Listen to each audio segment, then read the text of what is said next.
Hola, me llamo Aroncia. My name is Adanaya, and I am a junior taking Spanish 3 at Alma High School this year. Today I'm going to be reading you guys chapter 15 of Stella Diaz Never Gives Up. So let's go. When I get back home from camp, I immediately call Jenny. I want to see if she wants to help make more posters. Her mom answers instead. Hi Stella, Jenna is busy. She is rehearsing for her recital. I frown. Oh, okay, I reply. Can you tell her I called? It's a little upsetting. I know Jenny cares less about saving the oceans than I do. She spent most of our last session reading the baking book from the library. It made me a little mad. But she's also busy, and it's okay if we have differences. At least, that's what I tell myself. Part of being a crusader is being flexible to obstacles. I have to be adaptable just like the tuna fish. Not only are they the only warm-blooded fish, they can raise their body temperature to adjust to colder water to stay warm. Mom's busy working, so I decide next to look for Nick in his room for help. Unfortunately, it's empty. Then I remember he is at the pizza shop. He's working extra all week because I'm at camp. With no one to help me, I decide to read more about how we are polluting the oceans. The information is sad again.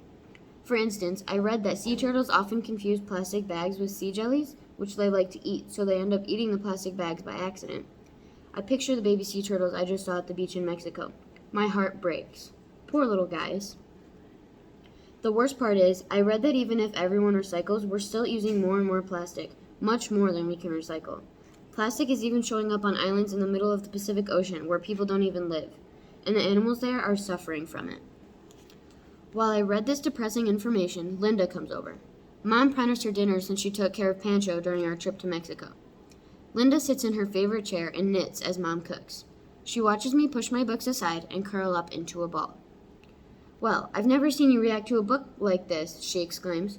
Only my grandson Joey reacts like this, but he doesn't like to read. Yet. Part of me wants to smile, but I can't. What's the matter, Stella? It's the oceans. They're dying. I flop over dramatically onto my back. Oh, she says, dropping her knitting needles. It is really sad, isn't it? I look up at her face. She looks sincere. Biscuit runs onto the top of my stomach. He sits down and nuzzles his face against mine. It's almost as if he knew I needed a friend. Linda slowly gets off the chair and sits closer to me. But you know what is amazing? I shake my head no. It's that you care so much. I shrug. I know that doesn't sound helpful right now, but I know you're going to make a difference. And if you can get more people to help, you'll make a bigger change. I sit up on my elbows. She has a point.